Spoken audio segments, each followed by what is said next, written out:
रचना है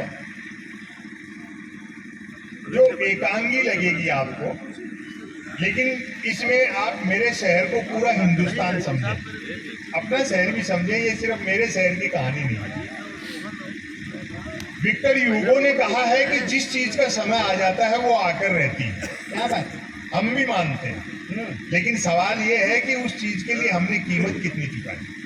परिवर्तन आना था, आया, लेकिन हमने उसकी कीमत ज्यादा दे दी या सरकार ने उसकी कीमत हमसे ज्यादा ले ली। कोरोना के समय में जो पीड़ा इस देश ने भोगी, हम सोच रहे थे कि केंद्र सरकार का हाथ हमारी पीठ पर रहेगा, उसका भी हमारी जेब में ही रहा।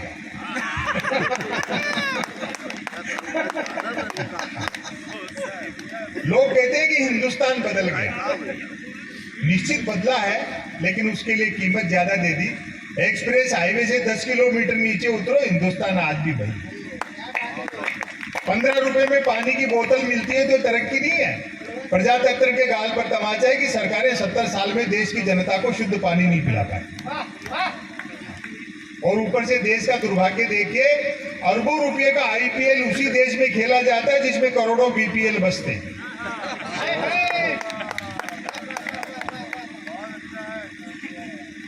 ये मेरे शहर पर मैंने एक लेख लिखा था जो मैं बहुत कम सुना था। हम जिस शहर के वासी हैं, में औकात है, चटाई पर बैठा रावण रात को आरती में आए पैसों का हिसाब मंदोदरी को दे रहा है। एक दिन सबके समझ में आता है, आडवाणी जी के समझ में आ गया ना कि राम किसी मठ में नहीं, घट में रहते हैं। राम कोई राजनीति के इस्तेमाल की चीज नहीं है, वो भी जानता है कि सच क्या है, वही निपटेंगे। लोग पैदल चलते थे और पद यात्राएं करते थे, जो कि पद प्राप्त करने के लिए नहीं होती थी। कुछ एक के पास साइकिलें होती थी जो 4 रोटियों में 40 का एवरेज देती थी। कारें मोटरसाइकिलें तो छोड़ो, बसें तक गिनती की हुआ करती थी। जहाज और हवाई जहाज तो हम किताबों में देखते थे और कॉपियों के बनाते थे। याद आती है वे मीटर गेज की कोयले के इंजन वाली गाड़ियां। समापन की ओर बढ़ता हूं। तय करना कठिन था कि ट्रेन और यात्रियों में कौन किसको ढो रहा है। उनकी स्पीड का तो ये हाल था कि घंटे आधे घंटे का सफर होता था तो भी लोग 3 वक्त का खाना बांध कर चलते। ट्रेन में चढ़ने में जितना पसीना आता था, उतरने में उससे अधिक आता था। यात्री काठ की सीटों पर काठ के उल्लू बने बैठे रहते थे। डिब्बे में डफली वालों का गाना बजाना चलता रहता था। और बारीक व्यंग है, भारतीय मनुष्य का मनोविज्ञान देखना, डिब्बे में डफली वालों का गाना बजाना चलता रहता था। खड़े यात्री भजन पसंद करते थे और जिन्हें सीट मिल जाती थी वे गजल। लोग फरमाइशें करते रहते थे और डफली वाले गाते रहते थे। डफली वालों को पैसा देने का वक्त आता था तब फरमाइशें करने वाले खुद गाने लगते थे। और कौन हमको सुधार देगा, जो चीज हमारे डीएनए में है। अगले व्यंग पर आप तालियां रोक सको तो रोक करके बताना। चूंकि यात्री को सामान की भी स्वयं ही रक्षा करनी होती थी, अतः खाली हाथ चढ़ते थे तो भी सामान लेकर ही उतरते थे।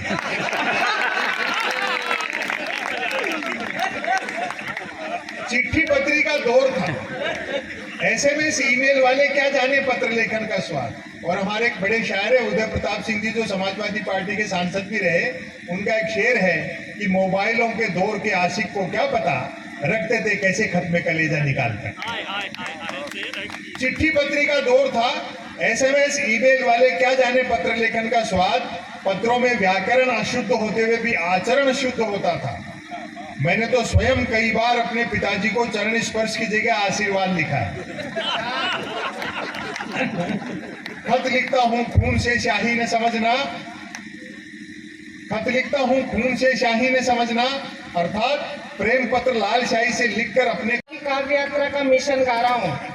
और आज के अध्यक्ष महोदय, आपकी हाजिरी में 4 पंक्तियां पढ़ रहा हूँ कि लेखनी उठाई मैंने जब भी बसंत पर, जाने क्यों हमारा स्वाभिमान डोलने लगा। चोली बिंदिया के गीत में न कभी गा सकूंगा, यही एहसास मन को टटोलने लगा। तो देश की घिनौनी राजनीति देख देख कर राम की कसम अब रक्त खोलने लगा। और कामनी के नैनन को भूल गया और मेरा रोम रोम वंदे मातरम बोलने लगा। कामनी के नैनन को भूल गया और मेरा। और अगली 4 पंक्तियों पर एक एक श्रोता जोरदार की ताली चाहिए। आदरणीय कमलेश्वर पटेल जी ने जिस उद्देश्य से कार्यक्रम किया है, उनके उद्देश्य को प्रणाम करते हुए 4 पंक्तियां पढ़ रहा हूँ। इन तमाम चित्रों को अपने जहन में रखना, मेरी 4 पंक्तियां सुनना कि गुमनामी के अंधेरे जो मिटे हैं देश मेरे, ऐसे मात्र भक्त बेटों को मेरा प्रणाम है। तन मन धन छोड़ो, वतन से नाता जोड़ो, सरहदों पे लड़े उन जवानों को प्रणाम है। और मांग के सिंदूर बदले देश की सुरक्षा चाहे, रक्षाबंधन वाले ऐसे धागों को प्रणाम है। और खुद की गोदी सुनी कर भारती की गोद भरे, ऐसी माताओं की गोदी को मेरा प्रणाम है। खुद की गोदी सुनी कर भारती की गोद भरे। अरे अमृत महोत्सव में एक ही संकल्प करिएगा मेरे साथ कि क्लेश को मिटा दे, विद्वेष को मिटा दे और प्यार को जगा दे। हमें ऐसी वाणी चाहिए, दुख दर्द को भुला के प्यार का सुमन खिला दे। यारो ऐसी प्यार की कहानी हमें चाहिए। वो गिरतों को थाम लेना, रुकने का नाम ले जो, यारो ऐसी एक जिंदगानी हमें चाहिए। और देशद्रोहियों का सीना आगे बढ़ के चीर दे जो, ऐसी जोरदार अब जवानी हमें चाहिए। देशद्रोहियों का सीना आगे बढ़ के चीर दे जो। और मंत्री जी ने एक महापुरुष का नाम लिया था अपने वक्तव्य में। मैंने 4 पंक्तियां लिखी है और मैंने अगर उनके वक्तव्य में को कविता में बांध लिया हो उनके वक्तव्य से पहले, तो फिर मैं आपका आशीर्वाद चाहता हूँ कि जंग घन घोर हुई, आजादी की भोर हुई, राष्ट्रवादी ध्वज लहराया था पटेल ने। और अंतिम पंक्ति पर तो संपत सरल जी भी ताली बजाएंगे, ये दावा मैं करने जा रहा हूँ, क्योंकि जिस ईमानदारी से मैंने छंद लिखा है, बस उस ईमानदारी से आपका आशीर्वाद चाहता हूँ कि जंग घन घोर हुई, आजादी की भोर हुई, राष्ट्रवादी ध्वज लहराया था पटेल ने। जंग घन घोर हुई, आजादी की भोर हुई, राष्ट्रवादी ध्वज लहराया था पटेल ने। जाति पंथ भाषा भेदभाव सब भूल कर एकता का बिगुल बजाया था पटेल ने। और अगली पंक्ति समझ जाओगे तो घर जाते तक ताली बजाओगे। अगली पंक्ति गा रहा हूँ जो वक्तव्य में आपने बात कही थी कि जंग घन घोर हुई, आजादी की भोर हुई, राष्ट्रवादी ध्वज लहराया था पटेल ने। जाति पंथ भाषा भेदभाव सब भूल कर एकता का बिगुल बजाया था पटेल ने। और देश को बनाने का ये दावा करे कोई यहाँ, इस देश को बनाने का ये दावा करे कोई यहाँ, भारत को भारत बनाया था पटेल ने।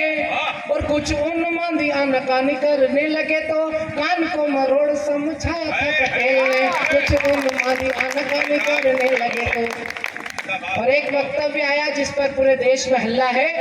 मैंने 4 पंक्तियां आज लिखी है, ताजी आपसे जचवा रहा हूँ। अगर आप तालियों से पास कर देंगे तो फिर कल से पूरे देश में सुनाऊंगा। एक हीरोइन का बयान आया, लोग मुझे सोशल मीडिया पर ट्रोल कर रहे हैं कि भाई साहब आप किनके चक्कर में आ गए, लेकिन जो बात बोली और न बड़ी कार के लिए,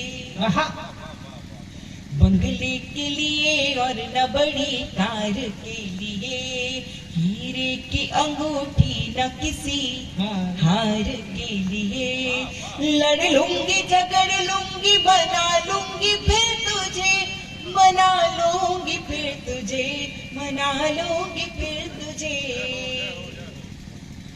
ये सब करूंगी सिर्फ तेरे प्यार के लिए, ये सब करूंगी सिर्फ तेरे प्यार।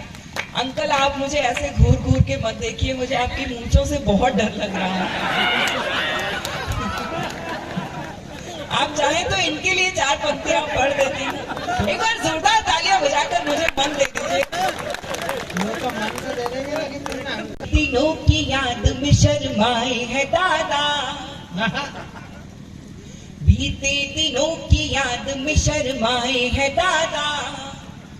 वो फोटोग्राफर बार बार फोटो लिए जा रहे थे, बार बार लिए जा रहे थे, तो मुझे याद आ रहा था हमारे कवि कहते हैं कि जिनको घरों में ताक झाक करने की आदत होती है, बीते दिनों की याद में शर्माए है दादा, एक बार पूरे जोश में फिर आए हैं दादा। जब से है जलोटा के साथ देखी हसीना, जब से है जलोटा के साथ देखी हसीना, एक हारमोनियम खरीद लाए है दादा, एक हारमोनियम खरीद।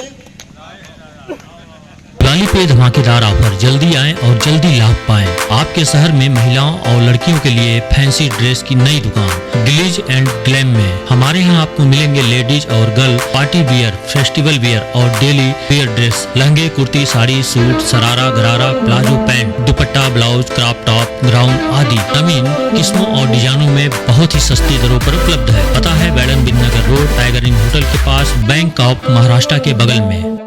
खुल गया Lakshmi offset printers and publishers, Gurudwara road, Morwa, Singrauli, जिला सिंगरौली, मध्य प्रदेश। हमारे यहाँ हर प्रकार की छपाई ऑफसेट मशीन द्वारा किया जाता है। छपाई का काम कुशल कारीगरों द्वारा किया जाता है। लेटर पैड, शादी card, carry bag, pamphlet, poster, I card, book work, magazine